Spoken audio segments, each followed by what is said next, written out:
G'day, Audrey. Welcome to Landscape Photography World. Great to have you on the show. Thank you for agreeing to be here. Thanks for having me, Grant. This is really an honor to be asked to do this. I'm pleased you think so. I just have a lot of fun talking to photographers. So, whether or not we've got something to say at the end of the day, that's really what this is all about. So, why don't you talk a little bit about who Audrey Wilson is before we get into the photography side of things? I got my first camera when I was 13. Okay. Just we would go on family vacations around the United States, and I absolutely loved taking photos. And back then in the day, it was film photography, of course. So, you really had to think about what photo you were taking. As I got older and had a family, I have 4 kids. My photography turned into my kids and the productions and school productions they were in and sports and things like that. And then as we went on family vacations, I found that I was taking more pictures of the landscape and the wildlife than my children.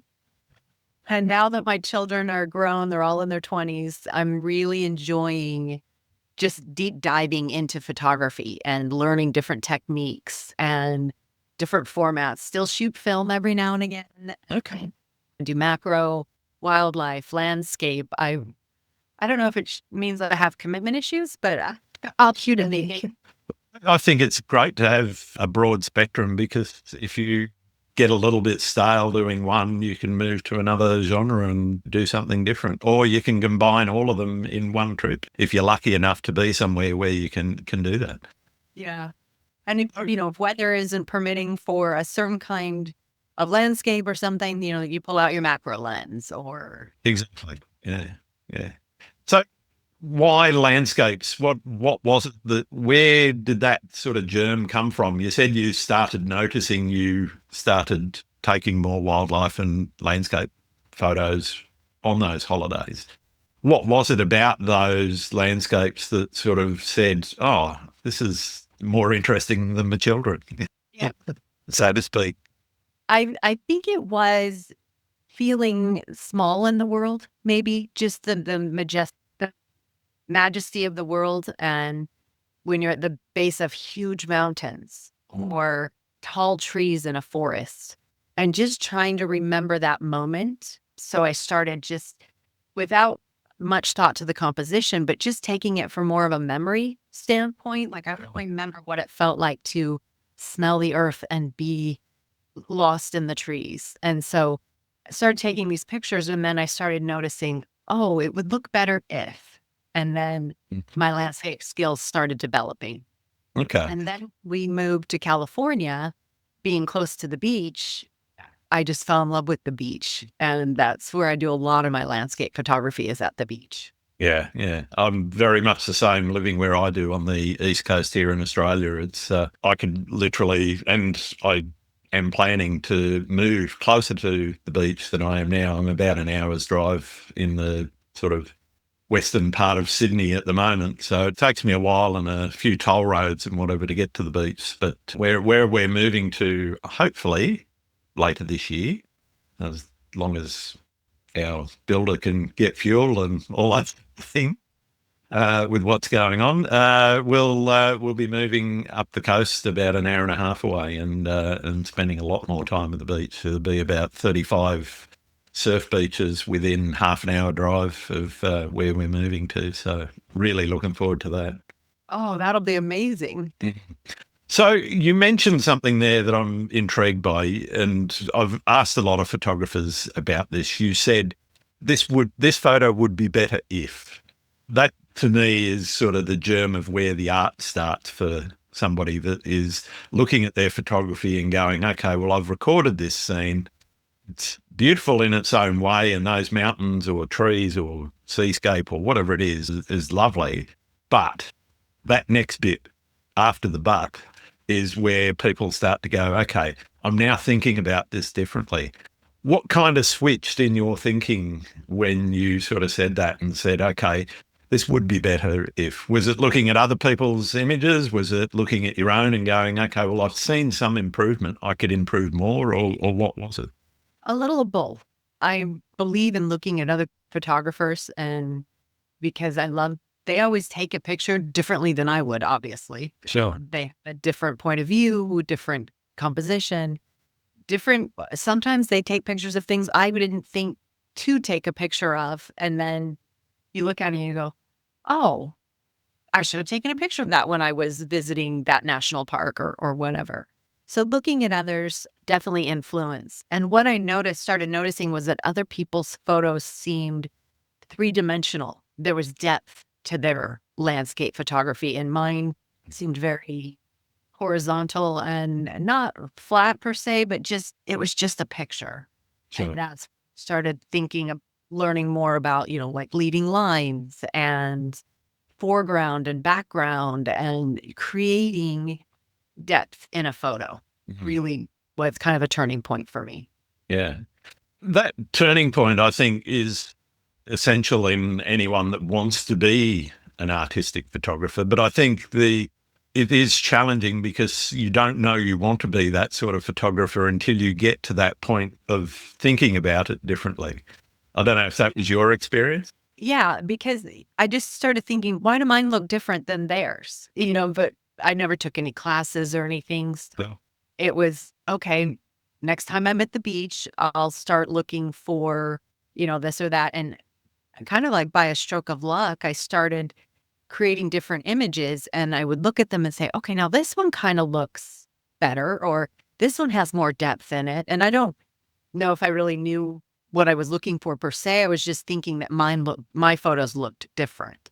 And then when I started creating leading lines or noticing the leading lines, then it was like, oh, so, this is a journey that took place over a couple of years. Sure. To learn, oh, I like the way my photos are starting to look. And I think it's the leading lines. Yeah. And that's creating the depth. And I think once photographers sort of cross that Rubicon and, there is no going back, you can't go and take, you look at a rubbish photo that you take or, one that you haven't actually spent time thinking about and you go, yeah, it's just not good enough. You get to this level and you kind of go, okay, well, I can't go back to shooting the same way that I used to. And in that, I'm interested in what keeps people motivated to continue to extend themselves and experiment and do things differently. Is that something that you look at in your own photography? Do you think about your photography in that way? I do. Yeah, I always think I don't want to be a one-trick pony. I don't want all my images to ever look the same. But I also feel like I'm always still learning. Aren't we all just still learning? Oh, absolutely. Yeah.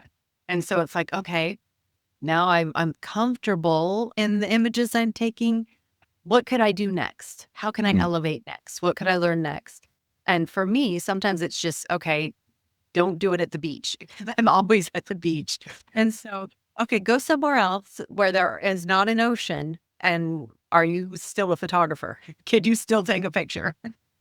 Nice. So that's always fun, is change my environment and, okay, now apply your techniques here without an ocean, without a sunset. Can you make an image? And can you really take that landscape and reproduce it? Yeah.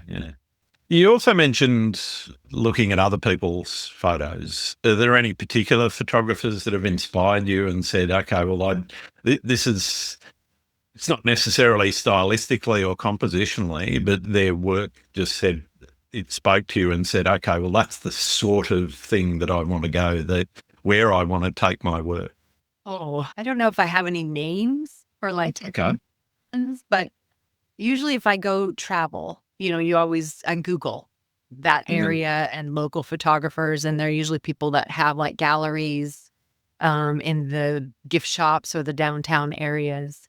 I also, when I travel, I like to run into local people and when I'm walking around the parks and things, and look for people with cameras and ask them, hi, and are you on Instagram? At least I'm on Instagram a lot. And so I look at a lot of people's photos on Instagram and chat with them. So fellow photographers, I guess, would be my greatest inspiration. Okay, that's cool. And you talked a little bit about changing the way that you shoot. do you have a process for setting creative challenges for yourself? Do you set yourself projects? How do you go about extending yourself and looking deeper into your photography and thinking about it differently and saying, okay, well, this is the next step that I'm going to take? I think it comes from looking at other people's photography, different ways. Like for the beach, I do a lot of long exposure at the beach, Yes. but now I need to experiment with exposure times. So 2 to 3 minute exposures versus just half second or 1 second exposures. Those are the challenges, I guess, for me, is just to create, it's the same environment, but I want to capture it differently. What can I do to capture it differently? Yeah. Okay. What about projects? Do you set yourself projects at all? Or is it I more? don't know. Define more what you mean by Well, project. I have an ongoing project that probably didn't know that I'd started 4 or 5 years ago, but I'm still doing it, focusing on textures. And so it might be a close up or macro image of a small patch of rocks, 6 inches across, or it might be a stretch of sand a few meters across, or it might be an aerial shot with a drone, which is much wider, or it could be a forest scene. And what I'm exploring in that is different textures in the landscape. And I'm just interested. And it, as I said, when I first started taking those images, and wasn't really a project at the time, but over time it evolved into something of saying, okay, well, I'd actually like to put together a body of work. I haven't decided whether that's going to be a book or an exhibition or something else. That I don't worry about until I've got enough images to say, okay, that's what I want to do, and that's where I'm going to take the project. But in terms of the collection and the editing and the way that I look at those images, it is really around, okay, how do I explore these textures? How do I collect images that actually meet that criteria?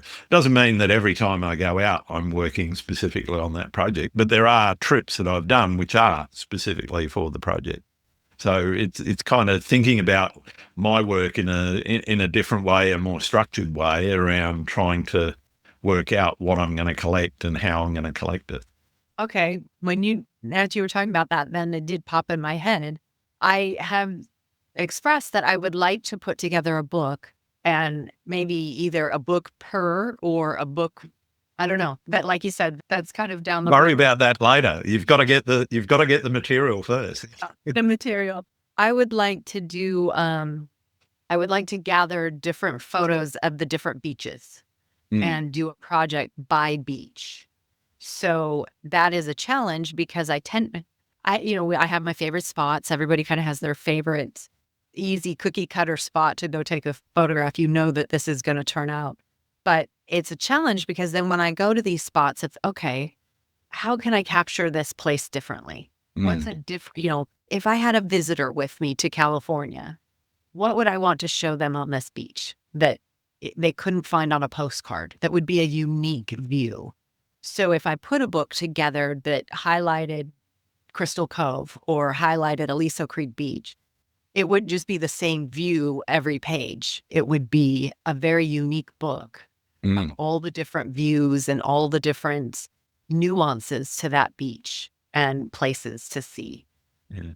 And as I'm sorting my photos, and when I go to those beaches, you sort them by that beach, that view, and the time of year because of where the sunlight comes and goes. Definitely, And so yeah. that also affects which direction you're shooting. And so it would be fun to put together a book by beach and have it be a beach collection. Cool. What about setting yourself goals? Do you set goals in your photography at all? I mean, you kind of mentioned one about improving your photography, but that's more aimed at technique rather than composition and other things that you might think about. What goals do you set yourself? It's maybe not necessarily for landscape photography, but because I do some wildlife as well, Sure. but it's made me want to travel more and capture more places and more things. And look for the owls that we don't have here in California and birds that we don't have in California. And then when I get to these places, the mountain views or the forest views are really amazing. And then I look for, okay, well, what about waterfalls? Can, wherever I'm going, is this more terrain, have more waterfalls or more mountain areas or field? Is it more rural? So a lot of travel. That's my goal, is to travel and just see more and just get out there more. Yeah, cool. I love that, because they say travel broadens the mind, and there's a very hackneyed statement, but I think it's absolutely true. It certainly changed my view of the world. And even though I think I live in one of the nicest places to be, there's also reasons why I want to move. So, Yeah, right. I think that travel has really changed my view of photography as well. I'm interested in how you think it's shaped your view of the wider world through your photography. I think meeting different people when you go somewhere else, really, whether it's a fellow photographer, or just the people of that area that you travel to, really shapes your view of that area. It becomes a charming place. It becomes a busy place, just depending on the whole culture of wherever it is you're at. And that, I think, also, because when you're taking a picture, at least for me, it's a memory. I'm trying to capture the entire thing, not just the sunset or this particular mountain, or I'm trying to create a capture of the atmosphere as well, and the memory of what I felt there. So if it's charming, or if it's eclectic, or if the more of a hippie kind of vibe, you're trying to capture the whole vibe of the whole thing. Yeah. Travel and people, and it's all very inspiring. Yeah. I love that. And it actually leads into the question I was just about to ask, which is, what is it that you're trying to communicate with your photography and get across to people? Because sharing your images, I think, is a very important thing. You mentioned you spend a bit of time on Instagram. And so I want to talk a little bit about the whole social media experience and sharing and whatever. But first off, I'd like to talk about what you are trying to say to people that look at your images. You said bringing about some of the atmosphere of the place. Is that it? Is there more meaning to it? Is there a message behind your imagery? I don't know if I have like a purposeful message, but I do know that when I'm taking the photos, I'm thinking in particular of beach sunsets. That's kind of my favorite thing, with some long exposure of the ocean waves and things. It's so amazing to me. Whether, if you're religious, whether it's God or it's Mother Nature or whatever, it's just, there is so much beauty and so much amazingness to this world that when I capture an image, I just want to show everyone and just say, isn't life grand? I mean, just this one moment, no matter what else is going in your life, this one moment was just so beautiful. So life is good. Life is good. Nice. I just want it to be a happy photo. That's a lovely message. I just want to pause and say, I see this. I feel this. It was uplifting.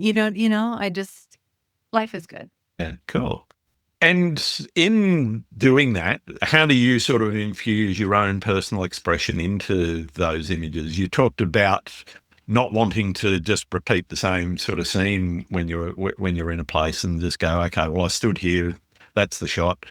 You obviously spend a bit of time in some of these locations, and you're moving around looking for different compositions and different ways of expressing that feeling about a place. How do you sort of infuse your own style and your own thinking into that? I think with the beach photography, for me, the ocean, I usually go at sunset or when there's great cloud formations or something. Growing up, I didn't grow up by the beach. And so I think my children are the luckiest people in the whole wide world, because they were raised in California by the beach. And Nice. now that I live here, it's such a luxury to be able to go to the beach. And I'm absolutely fascinated by the ocean. So for me, the key point of my landscape photography at the beach is the water movement, the ocean coming in. If you think about somebody that visits the ocean for the first time, they go and they put their toes in the water and you feel that water rush away and the sand, your feet fall into that sand as the water's rushing away. I want people to feel that movement, that water movement, that feeling of the waves coming and going. And maybe even in their mind, when they look at the photo, they can just hear that water. For me, that's my focal point, and that's what I like to do differently in the photos is capture that water movement in the photo and have that be there. Yeah, yeah. That really resonates for me. It's really one of the things that I think most people would say would be a theme of my work is that moving water and the way that makes you feel. And that's one of the key things that I'm trying to do also with my work is get people to feel what it would be like standing in that spot and feel the water rushing around their feet or the sand between their toes and whatever. Yeah, it's a great feeling. I mean, as soon as I'm on the beach, I feel like I'm on holiday, even if I'm not, Exactly. So let's talk a little bit about your social media experience. I'm interested in how people perceive social media now. Where did you start in social media? How are you feeling about it? Are you positive, negative, bit of both? A lot of people have different and very strong opinions. Yeah. I find it very positive. I've always had a wonderful experience with it. I started a few years ago when I had my kids still kind of in high school and junior high and things. I started a photo a day program. Nice. And it was like a challenge. And so they had different prompts and you had to post a photo a day and use the hashtag. And I thought, okay, sure. And so I took all kinds of random photos for the prompts and uploaded them and met various people all over the world. And, you chat and you comment on each other's photos and things. And it was a very amazing learning experience. One, to take photos every day and to look at other people's interpretation of the prompt. So this is where that looking at other people's photos comes into play. Yeah, sure. And how they interpreted it, how they saw that prompt, but also all the different places in the world, the different kinds of birds they have or, traditions. And I made some Instagram friends that year, and I did it for one full year. Nice. And by the end, my photography had changed immensely because, again, it's that learning experience of you're out there taking photos every day, looking at other people's photos, learning, and sometimes messaging back and forth about, hey, how did you get the light to be so great in this? How do you create bokeh in the background? I learned a lot that year and really got a great experience out of it. And then I didn't do the photo a day challenge. I didn't do it every day after that, but I started just taking pictures and expanding what I would take pictures of, like we talked about. Just what else? What can I go take pictures of today? And, gradually added macro lenses and things like that. And I just enjoy the photography community. I love talking with like-minded people and learning from them and getting to know people and sharing images and commenting on theirs and having them comment on mine. I just find it to be a very positive environment. I've had a great experience with Instagram. That's nice. How do you define success with your photography? What makes a good photo to you? If I like it. That's good. No? I don't know. Yeah. I don't know, because some people would say, oh, you need so many likes, or, I've sold some images, but I don't have a storefront or anything like that. Sure. I've entered into different, county fairs. I've won ribbons. I haven't won ribbons. I post and images I really love didn't get so many likes, and images that I thought were fine, people went gaga over, and so I don't know what it is other than I like that photo, or maybe for me, I think I've mentioned this several times, it's the memory behind it, the experience of what led to that photo. Yeah. So every time I look at that photo, I'm like, oh, that was that night and then that to me, that's a successful night or a successful photo is that was a particularly challenging event, or the sky didn't turn out like I thought, but look, I still got this image. That would be a success to me. Cool. Where does photography fit into your life? How do you fit it in amongst having kids, having family, etc., other commitments? What role does it play? Is it a relaxation? Is it a future career? Where does it fit? If you ask my family, they'll say it's an obsession. Yeah. And I say, yes. I don't think I'd be talking to you if it wasn't. And are we not all obsessed in one form or another? There are worse things I could be obsessed about, is what I tell them. For me, it's a relaxation. It's just the time to let my mind focus on what's in front of me. And it just can't think about anything else, because it's trying to capture that bird, or it's looking at the way the clouds are moving and looking for a foreground. Then my mind is quiet when it's doing photography. I'm an accountant in my part-time life. I work part-time.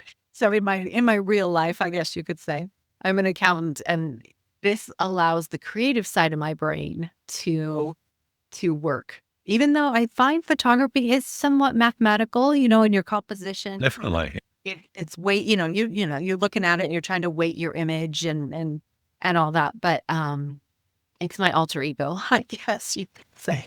It balances me. Yeah. I mean, I do know photographers that take a more scientific sort of view of their photography in terms of the technical, they are actually calculating focal length and aperture and shutter speed and working all of that out mathematically. I don't do that. I've got an idea about it's roughly that. But I don't do math in my head real well, and I couldn't be bothered bringing out a calculator when I'm doing that. But I think, though, that structured approach can either put boundaries around your photography, or it can actually improve your photography, because you're nailing exposure, or you're nailing focus every time. I guess for you, is which side of the equation do you fit? Oh, Do you spend a lot of time in the technical side or less? That's a good question, because with long exposure at the beach, you are constantly balancing your light, your filter, you're adjusting your filter as the sun is going down, and you're playing with that triangle all the time. But like you said, it can sometimes limit you. So I have my basic settings I start with, my ISO at 100, f16, half a second exposure. And my camera's just basically, that's its default.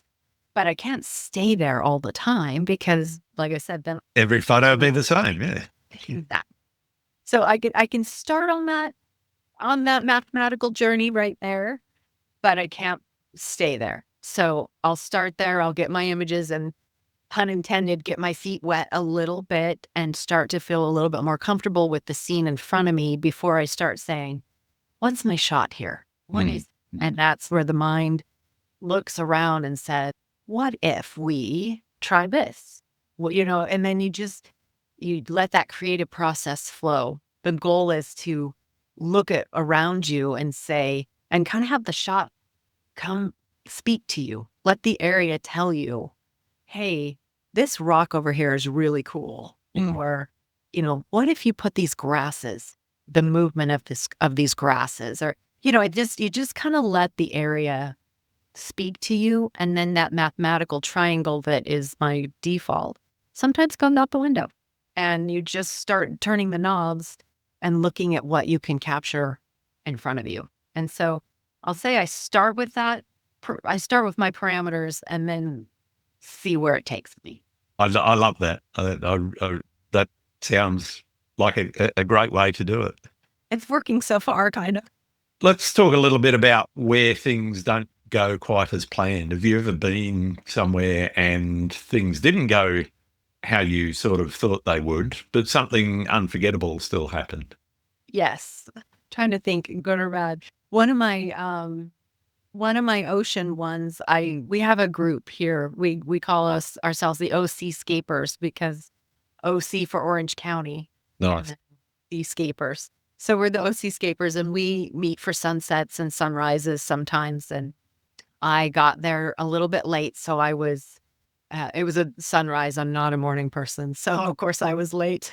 And I went to set up my camera, and I turned my side to the ocean because I wanted a certain rock in my shot, and I was not paying attention, and my camera got completely washed away Oh, in the wow. ocean.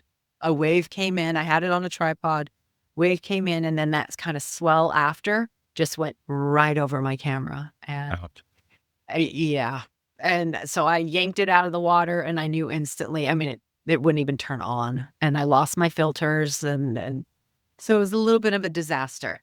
But I learned from that don't, you got to watch that ocean. Definitely. You just got to watch that ocean. But that's what I learned is just you have to be aware of your surroundings, and almost kind of a safety thing too. I tend to get tunnel vision. Not that the camera's like on my face, but even when it's on a tripod, I'm just so focused that I need to be aware of my surroundings and everything. That was a good moment. But sometimes, like when I visited national parks and things, if the lighting isn't, you want a certain scene, you want a reflection or a certain waterfall, but you can't control the weather. If the lighting isn't what it is. Yeah. Or if the water isn't flowing. I took this one hike that had 7 waterfalls on it. Well, by the time I got to the 7th, it wasn't a waterfall. Because the water just wasn't flowing that time of year. You adjust, you can turn it, hopefully maybe there's enough texture, you change your foreground and you can turn it into a black and white image, or you get creative. It kind of challenges your creativity that way. And other times you say, well, I just took pictures with my eyes and we'll try again some other time. I've got to be honest, sometimes just the experience of being there can be just as good. Yes. Sometimes it can also be frustrating when doesn't do what, things aren't doing what you want them to do.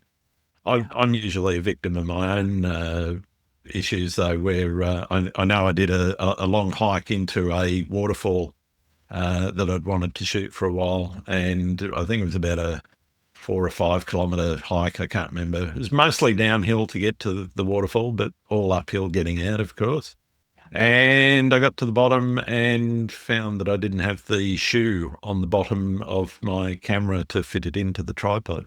So I took some photos and looked around and enjoyed myself, put the camera in the bag and had a swim in the pool at the bottom and then hiked out. Still made a great moment of it. You got to live with what you've got. Yeah. Yeah. What about moments when things have gone right? What's one of your most memorable shoots? I'd probably say in a recent one, I had shoulder surgery and was going to be, you can't lift. I was in a sling for 7 weeks and no lifting any cameras of any kind. And towards the end, I was going crazy because I hadn't done any photography and I was losing my mind. So I decided that, you know what, I just need to go to the beach. I'm going to bring my camera. We'll see if I can even do it one-handed. But I just need to go to the beach and just be there. And I was feeling well enough to do so. I went, still had my arm in a sling and carrying my tripod one-handed. And I was just so happy to be there. And the clouds were there, but I thought, well, whatever, it doesn't matter. And more clouds started to roll in. And it turned out to be an absolutely gorgeous sunset. And I was able to do some beautiful photography. And I felt like it was just such a gift because I had been cooped up. I was recovering. I hadn't been able to do anything. And it just felt like it's all going to be okay. You're going to heal. You're going to get back to it. You're going to be okay. And it was just a little gift of a moment to say, you're okay. Fantastic. And that is a very memorable moment. And when I look at the picture, is it the best seascape I've ever taken? No, it's beautiful. But to me, when I look at it, it's very memorable and it's very special to me because I remember how I felt when it happened. Yeah, I love it when you can evoke those sort of memories of something that is really positive. It is a marvelous feeling. Yeah. You mentioned earlier some favourite spots. What is your go-to? You keep going back to? And is it because it's easy and convenient, or is it because, okay, I've got unfinished business, there's stuff here that I want to explore and do? A little of both. I tend to go to Crystal Cove. It's a state park. It's about, well, depending on traffic, it could be 45 minutes or it could be 25 minutes from my house. Okay. But what I like about it, it's a large, long stretch of beach. It has 3 or 4 different entrances to it. That's how long it covers on the coast. And it's, it is never the same place twice. I mean, there's certain sea stacks and rocks there that are very iconic. But between the tides, where the sun is, the ocean, and I love to just go there and say, what are we going to see tonight? And I've seen even different birds there. I carry in my Seascape backpack, I have a 100-400 lens, Nice. the telephoto, just in case a hawk shows up or an osprey with a fish on the beach has happened. And I'll kneel down real quick, change a lens, and see if I can catch that as well. But I tend to go to Crystal Cove a lot just because of its size, and I love to see what the different tides do to it. Nice. What about when you're coming back from a shoot and it's time to get into the edit? Is that something you get right into straight away because of the excitement, or is it something that you just leave to marinate and you'll get back to it when you feel it? Depends on how great the night went. Fair enough. If it was just this phenomenal sunset and the tides were flowing and there was a lot of water movement, oh yeah, the minute I get home, I'm popping in that card and looking at those images because I want to also edit them true. I want it to be just as I thought. And if I wait too long or too many sunsets happen between now and then, I don't want to over edit. I don't want to miss how it really looked and how the experience was. But I don't know. I'm pretty excited about. Maybe I'm letting a secret out, but there's a lot of luck involved. Oh, yeah, definitely. There's so much luck involved. So I like to go home and look at them and say, I think I got a shot, but let's see what happened. Let's see what that water did, or how did that tide come in, or how did the light really shine on the side of those mountains, I want to go see what happened. It's like it's a combination of me trying and pure luck. Yeah. And I like to see what happened. Yeah, I was speaking to somebody recently and they said it is like fishing. You go out there and you drop a line, or you go out there with your tripod and your camera and you take a long exposure in particular, a really long 3, 4, 7-minute exposure, and you're not quite sure what you're going to get. Yeah, you can look at the back of the camera, but even that's still not going to give you the same as when you get it on a screen or print it out and actually say, okay, yes, this is something that I can work with. Yeah. Yeah. And I'd like to see, like, if the tide is low and there's mussels on the rock, and so you're trying to balance, is it backlit? You're trying to balance getting that detail on the rock or that foreground with the lighting in the background. And so then I get home and I'm like, okay, did I get it? Or, did I not get it? What do I need to do next time? And Yeah. so there's just little nuances. And so I do. I tend to edit right away. Interesting. Yeah.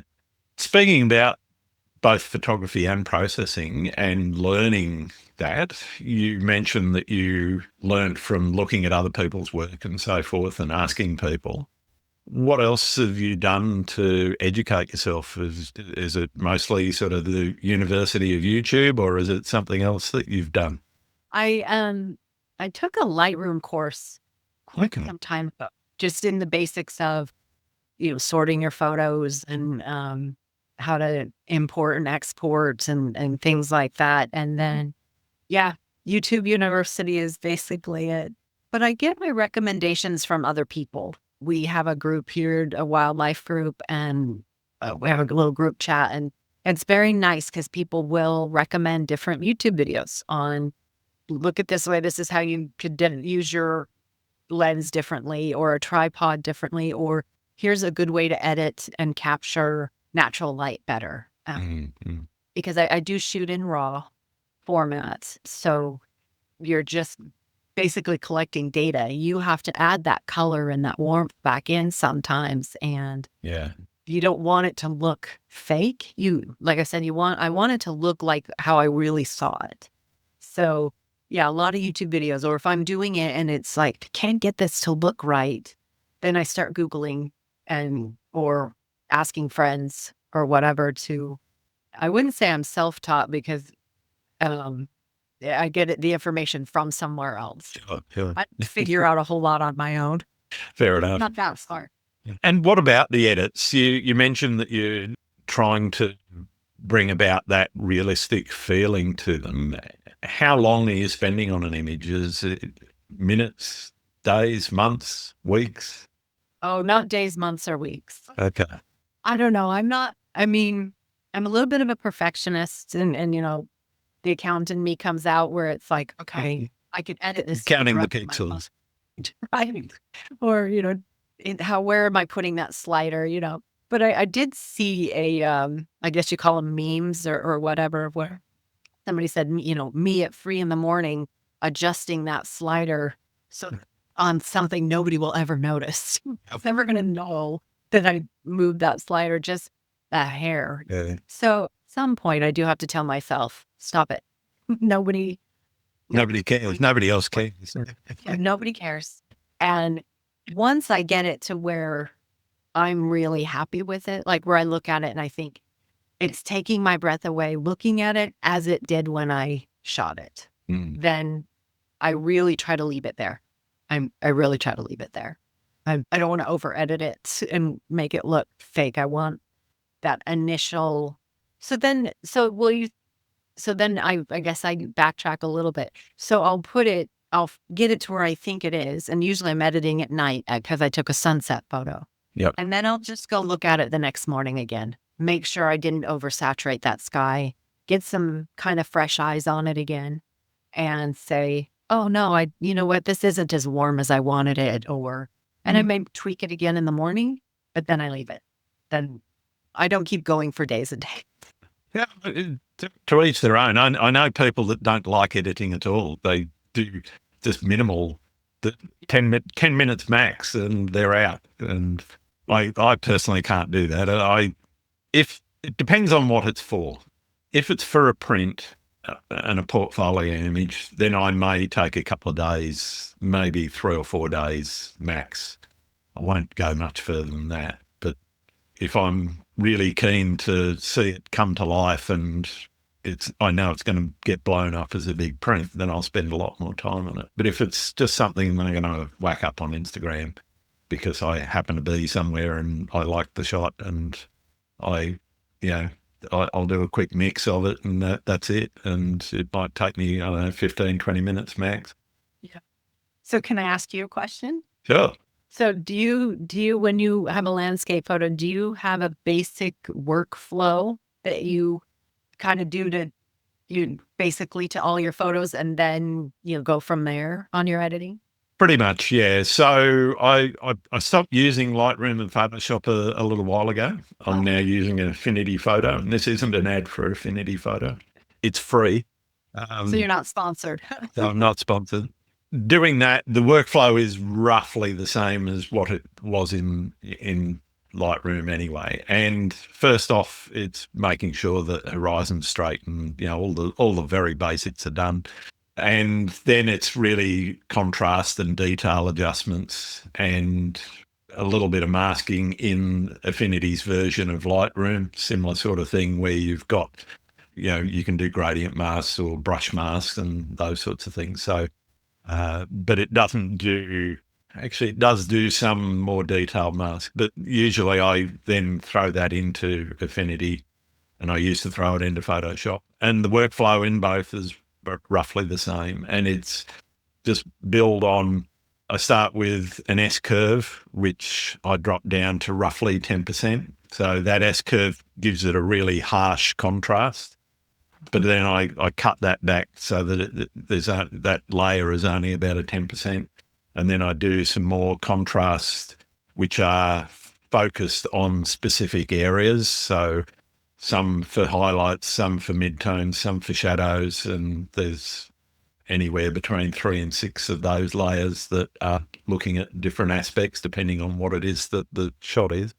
And that's just using adjustment curves to slightly tweak, if I want those mid-tones a little bit lifted or the highlights pulled back a bit or increased a bit because it was underexposed slightly, in some areas in the shot. So I'll go through that. Then I use Nik software, which gives me, I think it's Vivita 2 is the option that I use in there.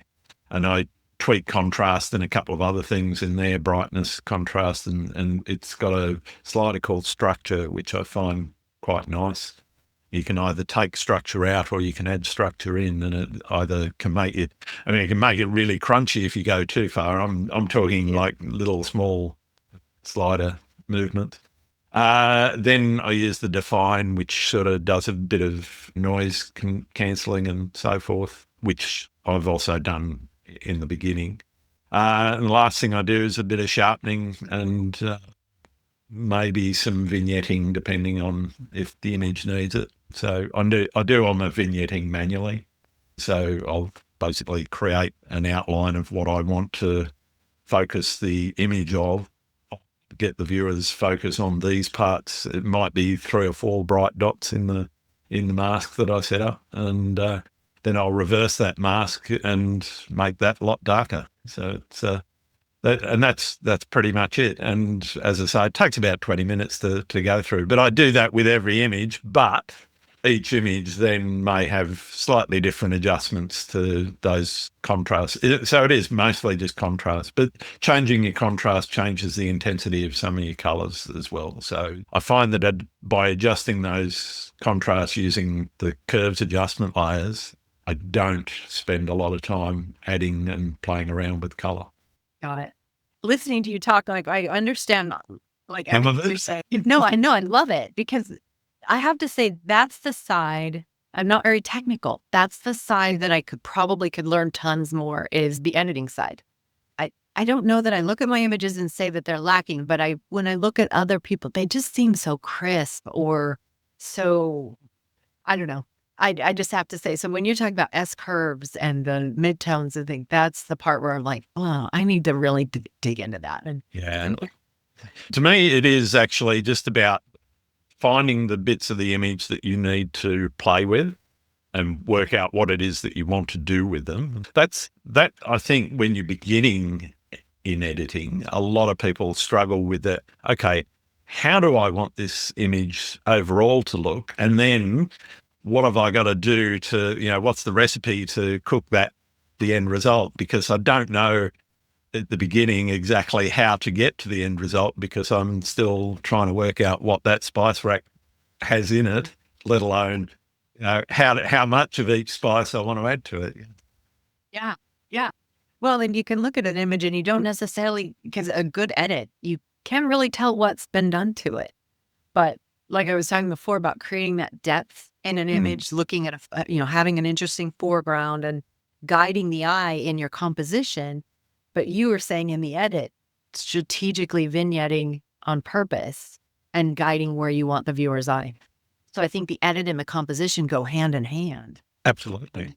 I'm okay on the composition. I'm weak in the editing. So I that's always a challenge too.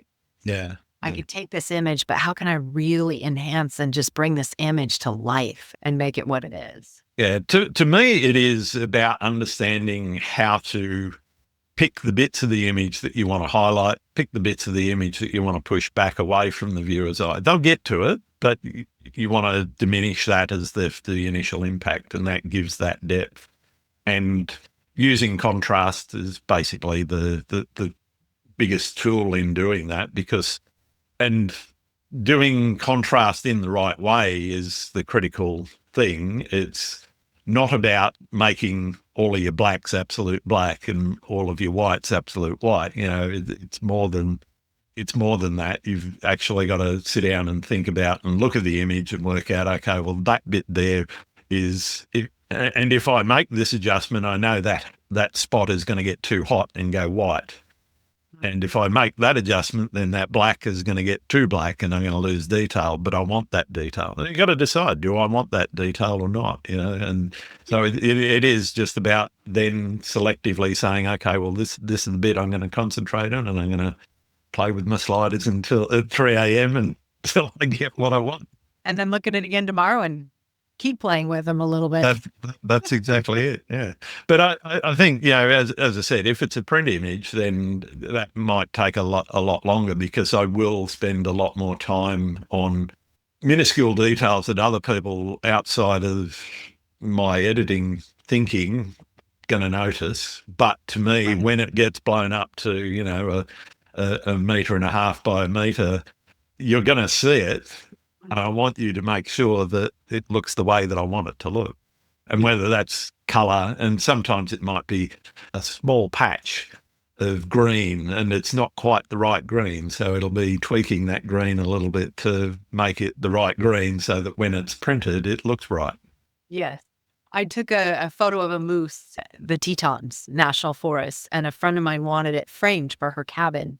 And I was looking at the subject of the photo, which is the moose, but you've got the pine trees in the background and just a hint of the mountains beyond those pine trees. And I didn't even notice. And I took the photo. There were these little purple wildflowers in the foreground in the grass. Oh, wow. And she picked up on it. And she said, as soon as I saw your photo and those purple flowers, I knew I needed it. And I thought, purple flowers? And I went back and really pulled, because I focused more on that moose's face and did we get texture in his fur and in his eye. That's what I was focused on in the image. And then I zoomed in and I thought, sure enough, there are these little purple flowers. So knowing she was going to blow, I blew this image up and she was going to have it framed like that. I went back and made sure that color and that contrast in those purple flowers was there, so that it led the eye to the moose, and that you did notice that little detail in that foreground. Yeah. So if it's, it always amazes me when people, but it always amazes me, like you, when somebody else looks at your work and they pick up on the purple flowers or something else in your image that you completely and utterly blind to, you just don't see until they go, look at that. And you go, oh, I didn't even know that was there. Or some people say, I love the way my eye just does this or this in your photo. And I'm like, yeah, I guess it does. I guess you can look at it that way. And I do like to hear what I don't know if that's an ego thing, but I do like to hear what other people like about my photos, because then that also gives me something to try to look for the next time I'm going to take a photo. Oh, people enjoy that kind of a composition, or people like that color scheme or that subject matter. And it does kind of help you when you go to take a photo again, is I could try this again because somebody mentioned they liked that. Yeah. I can see if I can make that work. Oh, definitely makes a difference. You mentioned being part of the, the OC? The OCScapers. Scapers, yes. Do you like, or do you prefer photographing with other people or on your own? Oh, you're going to get me in trouble. I have to say probably, I don't know. That is a tough question. 70% of the time, I like doing it by myself. Don't tell anybody.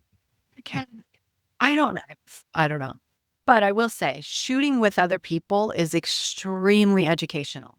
Oh, absolutely. But I almost don't get shots when I shoot with other people, especially landscape, because I don't want to shoot over their shoulder, and you don't want to be taking the same shot. But I love to see what other people take photos of. I love to see their process. It's just fascinating to me because all of our brains work so differently. And so, especially at the beach, we'll walk down there and then we just scatter. Yeah. Yeah, and we come back together at the end. And so then I love to just kind of stand there for a minute and watch where everybody's going. What if this one's going over to a rock formation? This one's not. It's just fascinating to me. So I do love to shoot with other people and then do the download when we get back. Oh, did you see, when the sun came up, did you catch this light or, whatever? And Why did you go over to this side of the beach? Oh, did you know there's a cave over there? No, I didn't know that, So the download after is invaluable. I mean, it's fabulous. But my most successful shots, I will have to say, I take alone, because I feel more uninhibited, I guess is the word. Yeah, yeah. I just feel like I can do whatever, and I'm not as self-conscious or Interesting. yeah. Yes and no. I always find it depends on who I'm with. If I'm with other photographers, I know they're not going to think me rude if I just disappear down the beach or down that path 150 meters away from them and don't talk to them for an hour. But if I'm with my wife, I have to say, we're going to take photos, and there's going to be moments when I disappear and we're not going to talk a lot. I did get kicked out I didn't get invited back to a hiking group because I brought my camera, and I kept saying, I'll catch up. I'll catch up. And I didn't get invited because nobody else brought a camera. Let's talk a little bit about when photography sort of pales and you kind of go, okay, I'm lacking inspiration. What do you do when you get to that point where things aren't bubbling away and you're not excited about it? Does it happen for you? Oh, yes, that has happened. Yeah. I have to say it happens more with wildlife photography a little Interesting. bit. Because you can't control the animals, and there are seasons. In the winter season, they're not super active, and you can go out and put your time in and come home with nothing. And you can that time and time again, and there are seasons at the beach where there isn't a cloud in the sky, and so to me they're not as interesting of a shot. So if I can't control that, and I go to the beach time and time again, and I'm not getting a real wow image for me, yeah, you can go through a dry spell where it's like, I just still feel like lugging it down there for nothing again. But I do find that you got to keep doing it. You got to keep getting on that bicycle, and you got to keep going, because if I don't, then I tend to say, well, why am I going, then I won't go down. And then one day you do miss something. Yeah. And you miss that sunset. You miss that owl. Part of the photography is the time. And sometimes it's training the eye. And even when you're not getting what you think is a great shot, or an animal, or a composition, or a sunset, or whatever, your eye is still out there. You're still looking. You're still putting the time in. You're still composing. It may not be something you want to press the shutter on, but you're still composing in your head. Yeah. And that keeps that muscle, that photography muscle, alive. And then when the conditions do, and the planets do align, you're there and you're ready. And you've been exercising that the composition muscle, and you can jump right in there and you get your shot. Yeah. And then it makes them special, because it's like this reward that you earned because you pushed through when you didn't want to. You haven't had anything really good for a while. And then when you get that, and when you make that shot, it's like, oh, I worked hard for this. It wasn't just that one moment of pressing the button. It was the weeks and months that led up to it that all compiled into that shot and that moment. Yeah. For me, anyway. Fantastic. What's the best and or worst piece of advice anyone's given you?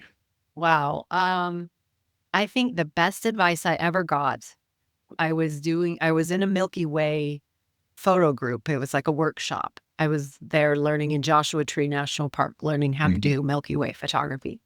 And so while we were waiting for the sun to go down, not a cloud in the sky, which is what you want for Milky Way photography, but we were still just shooting and talking and things. And the best advice I got from a fellow photographer was, in landscape photography, you want something in your foreground. Yep. You may be taking a picture of a rock or a mountain or an ocean or a sunset, but you want something in your foreground. And that, I misunderstood it in the beginning when I first got that advice. I got it probably 5 years ago. So me learning what that meant to me was a lot of trial and error, but it has been invaluable in creating that depth that we've talked about in the photos. Is having, it's not your focal point necessarily of your photo, but having something in the foreground to start the viewer to create that depth. That, to me, that has been one of the best. The worst was somebody told me, oh, never do long exposure on like waterfalls and stuff. It's so trite. It's so overdone. It's like my favorite thing to do. Yeah, I enjoy it. I love it. Yeah. So I guess I'm trite. Yeah. I don't think, I don't think people's advice is worth taking most of the time anyway. You can say that about any sort of photography, you know, long exposure, sunset or sunrise at a beach. We're done. Overdone, there's lots of it about. But if you enjoy doing it, keep doing it. Don't stop because somebody thinks it's a hackneyed, old-fashioned way of doing things, you know? Yeah. No, it's my favorite. And I've taken other landscape, but right now I'm absolutely obsessed with sunsets at the beach because you never know how long we're going to live here by the beach. When we first moved to California, we thought 5 years max, as long as we'll be here. We've been here 22 years and we were in one location for 18 and we weren't that close to the beach. And now we're super close to the beach and we've been here 5.5 years. And yeah, if I look back through all my photos, the beach is forefront right now, but I don't know how long we'll live here. So I'm taking full advantage of it and then I'll find beauty in the next place. Fantastic. My next obsession will be. That's marvelous. Are there any photographers out there that I need to be talking to on the podcast? Oh, I knew you were going to ask me this and I didn't write. The first one that comes to my mind is Roger Sue. Mm-hmm. The reason is not only is he a brilliant photographer, but he's colorblind. And yet you would never know it by his images. And that is Instagram handle too. There's Travis up and I'll have to send you a message with their names on Instagram. But yeah, that's fine. Pacific Northwest. He does a lot with Mount Rainier and the forests. His composition and the way he captures light in the forest is just phenomenal. Just phenomenal. Awesome. Thank you for that. My last question to you is one that I've been asking right from the beginning. Do you like pineapple on pizza? Yes. Yeah, okay. It's a Hawaiian pizza. We love it. Do you? You do, obviously? I don't care. If it's on there, I'm not picking it off. If it's not on there, it's not something that I specifically go out of my way to order. If I was making a pizza at home, I probably wouldn't put pineapple on. Not unless there was a tin of pineapple open and I thought, no, I'm going to use the chunks and put it on, you know. But yeah, if it's on there, I'm not picking it off though. So I'm kind of a neutral, positive neutral. There was a time frame. That was my husband's favorite pizza. Was wow. What do we call it? Canadian bacon pineapple. Mm-hmm. We call it a Hawaiian pizza. Yeah, no, I liked it as a kid, probably more than I like it now. But even back then, the Supreme was always the go-to. If I was asked to order one, it would be, yeah, get me a Supreme, one with everything, you know. Mine would be pepperoni black olive. Nice. If I had a pizza all to myself, pepperoni black olive. Yeah, very traditional. All right. Well, it's been wonderful getting to know you better, Audrey. Thank you so much for taking some time. Where can people find you? Instagram mostly. I'm Audrey Wilson on Instagram. The O in Wilson is a 0. Oh, okay. That's how people can find me. That's where I don't really post on Facebook or anything, but I'm on Instagram. All right. Wonderful. Thanks very much, Audrey. Thank you so much for having me. This was absolutely delightful, and I loved hearing your editing process. Fantastic. Thank you. Thanks again for listening to Landscape Photography World. I hope you enjoyed the show and keep listening because I'll be joined by some great guests in upcoming episodes. You can find my work in this podcast at grantswinburnephotography.com. I'm also on a lot of social media except for Twitter or X. Don't forget to like, comment and subscribe because it really helps to get the podcast to be seen and heard. I'm Grant Swinburne. Hope to see you out shooting soon.